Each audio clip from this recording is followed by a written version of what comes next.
सुधा और राकेश के 3 बेटे थे। शादी के बाद तीनों माँ बाप से दूर रहते और सिर्फ त्योहारों में आते। माँ जी, पिताजी, अगली बार आप लोग हमारे घर आइएगा। अरे नहीं बहू, सब यही आ जाते हैं तो घर खिला खिला लगता है। हाँ बहू, तू हमेशा बुलाती है तो जरूर आएंगे तेरे पास भी। हाँ हाँ, दीदी का घर बड़ा जो है, सब कुछ अपनी शादी के बाद दीदी को ही तो दे दिया था। हमें भी दिया होता तो हम भी बड़ा घर लेते। क्यों सुनील? अरे नहीं नहीं, पापा ने सबको एक बराबर ही दिया है। छोटी बहू, क्या चाहिए तुम्हें, बोलो। वो आपके सोने की चेन वाली घड़ी है ना, वो अगर आप मुझे, तभी वहाँ मछली बहू भी आ जाती है। और मुझे ना आपका मंगलसूत्र कितना लंबा, सुंदर और भारी भी है। अरे हाँ हाँ, तुम दोनों को ही दूंगी बहू, चिंता न करो। चलो अब खाना लगाओ, खाना खाया जाए। सभी मिलकर खाना खाते हैं कि पड़ोसन आ जाती है। अरे सुधा बहन, थोड़ी चीनी तो देना, घर में शक्कर नहीं है और मेहमान सर पर बैठे हैं। अरे छोटी बहू, चाची को शक्कर तो दे दो। अरे मछली दीदी, आप दे दीजिए ना, मैं यहाँ कम आती हूँ तो मुझे पता ही नहीं है कि सासू माँ सारी चीजें कहाँ रखती है। और तुम ना कौन सा यहाँ रोज शक्कर फाँकने के लिए आती हूँ, मुझे भी नहीं है पता। तभी बड़ी बहू हाथ में चीनी की कटोरी लेकर आती है। चाची, शक्कर आप लोगों का बड़ा सहारा है माँ जी और पिताजी को, वरना हम लोग तो यहाँ रहते ही नहीं। आप जैसे पड़ोसी हैं तो हम निश्चिंत है। और जीती रहे बहू, अब तो ये घर पड़ोस कम परिवार ज्यादा लगता है।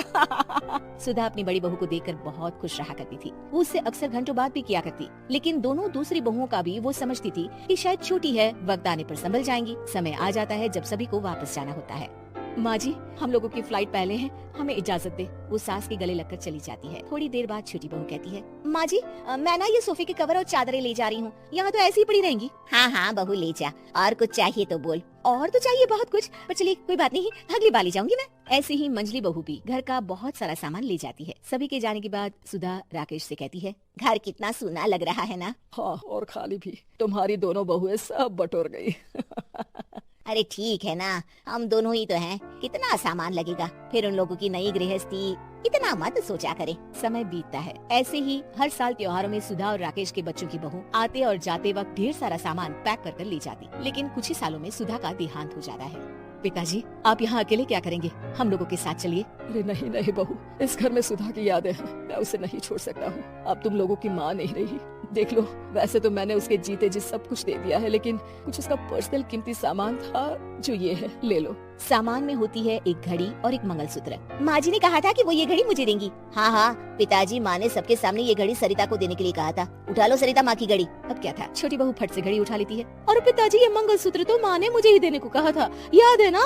वो सभी की ओर इशारा करती है। तू भी ले ले ये हार बेटा, कोई बात नहीं। मंजली फटाक से हार उठा लेती है। ससुर बड़ी बहू की तरफ देखते हैं। तुझे क्या दूं बेटा? पिताजी, माँ ने एक चीज मेरे लिए भी रखी है। सभी के कान खड़े।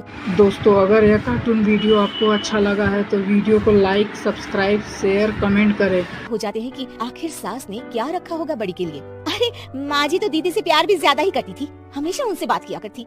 जरूर कोई बड़ी और अपनी प्रिय चीज दी होगी दीदी को। पर देख लेते हैं ना, वरना तो हम भी बराबर का बंटवारा करेंगे। हाँ हाँ, कर लेना बंटवारा। लेकिन बड़ी बहू, बताओ तो सुधा ने क्या रखा है तुम्हारे लिए? अभी तो हम लोग यही हैं पापा जी, जब जाने लगेंगे तो बता दूंगी। बड़ी बहू के मुंह से ये बात सुनकर बाकी दो बहुएं सोचने लगती हैं कि आखिर क्या है जो दीदी को सासू माँ देकर गई हैं। दीदी, ऐसा तो नहीं ना कि पूरे घर का आधा हिस्सा माँ बड़ी भाभी को देकर गई हो? तभी वहाँ ससुर आ जाते हैं। नहीं नहीं, ऐसा कुछ नहीं है, मकान तो तुम तीनों का बराबर से है। देखो, बड़ी बहू से तुम्हारी सास ज्यादा जुड़ी थी, न जाने क्यों घंटों बात किया करती थी, पता नहीं क्या देकर गई है उसे। और ससुर जी, आपको क्या पता, चालाकी से पूरे घर के पेपर में साइन करवा लिए हो, या फिर कोई छुपा गहना। आखिर मकान पूरा तो आपने सासू माँ के नाम ही कर रखा था ना। अब घर में ये सस्पेंस बन जाता है कि आखिर बड़ी बहू क्या लेकर जाएगी। फिर वो दिन भी आ जाता है जब बड़ी बहू के जाने का समय हो जाता है।